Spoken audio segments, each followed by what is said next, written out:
Hello, and thank you for joining us. It is my pleasure to welcome you to our program, Onboarding, Benefits, and Payroll Management for the Global Hybrid Workplace. My name is Melanie Turek. I'm a Senior Fellow and Vice President of Consulting with Frost Sullivan, and I will be your moderator today. Joining me to discuss this topic is Dev Das, Vice President of Customer Experience and Operations at Globalization Partners. What are the biggest challenges when you're onboarding global hybrid employees? And one thing I want to say too is, emphasize that global part, right? Because sure, it's one thing to have all your employees scattered around the United States, for example, but an entirely different thing if all your employees are scattered around the world, because you're dealing with so many different challenges now, right? That go, beyond the corporate culture to the wider culture, of course, as well as regulations around everything from when they can work to what kind of benefits they receive, vacation, et cetera, et cetera.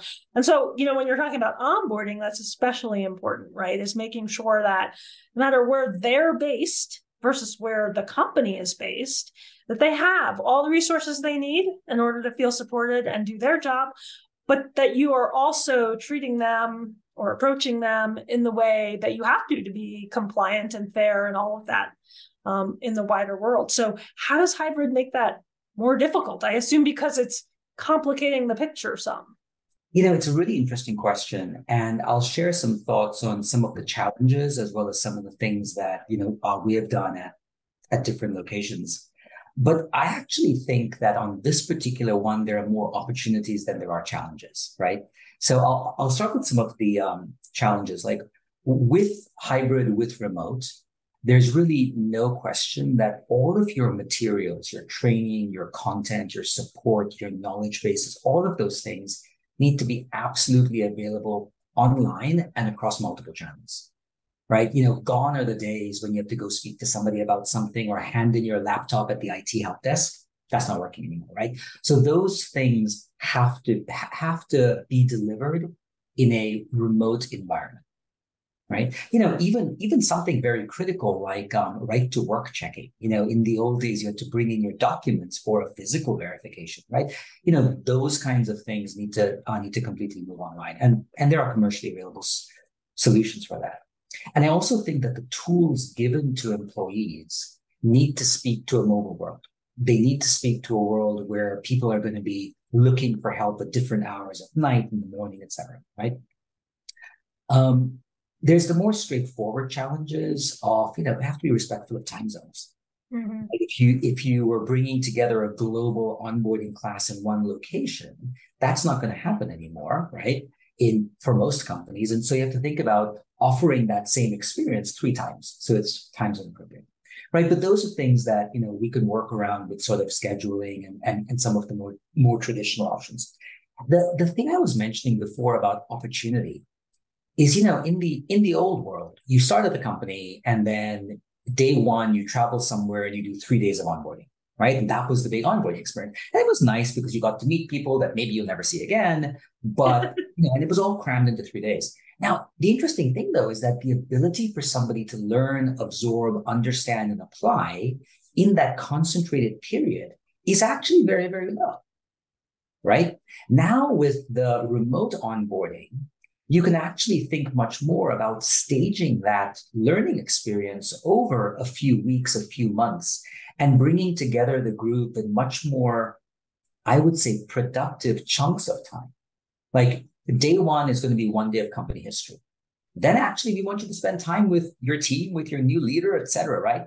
Then in week 3, you're going to come back together for like another 1 day workshop, like those kinds of things.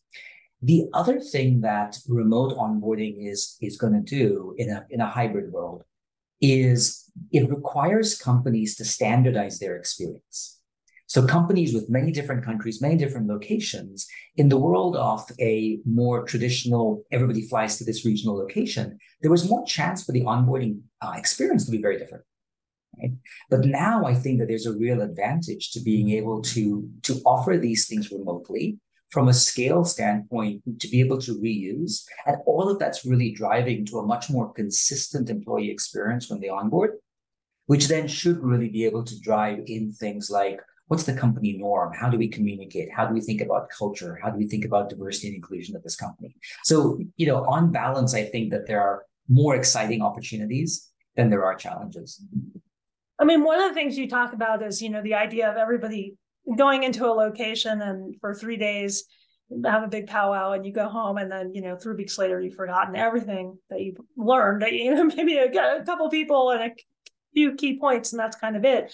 And that makes me think too about how valuable, not just staging onboarding and in fact, ongoing training is, but having it then be available to people when they need it, right? Because I'm sure we've all been in a situation where, you get a new tool or an update to a software application or something, and you do your training, and then you don't use it for a month because you just don't use it every day. That's not your thing. But now when you go back to do it, you can't remember what you learned a month ago in that 1 hour training session. So if that stuff is all available online, on demand at any time, right? It's great. So it doesn't, it serves, to me, to what you were saying, multiple purposes. Yes, of course, you're able to onboard people regardless of where they are and so on and so forth.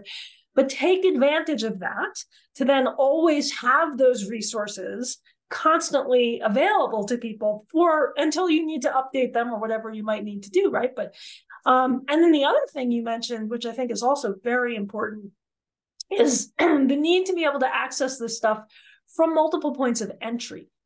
So I think that's something that sometimes gets lost too, right? But that can be, culturally, depending on the region of the world you're in, for example, mobile versus desktop there's a huge difference. A lot of folks aren't actually accessing things from anything but a mobile device in certain regions of the world. And so you need to make sure that your content and your training and your onboarding is all ready for that. On the other hand, you might have workers who are just desk-based and they're on a PC. And so just like kind of app developers and software developers everywhere, you need to be cognizant of some of that stuff too, right? Yeah, absolutely. I mean, I think you hit the nail on the head. Humans learn differently. Some love to read, some love to listen, some want to be engaged in video content, like a lot of different ways of learning and absorbing. And I think with this new hybrid remote onboarding experience, companies really have a chance to rethink how they're offering these sorts of learning experiences in different channels, different kinds of medias, and allowing employees not just to access it later or again, but also just to fundamentally absorb and learn it in different and more effective ways. Thanks, Dev. We really appreciate your time and your insights today. And if you'd like to learn more about GP, you can find them on the web at globalization-partners.com. Additional on-demand episodes can also be found at the address on your screen.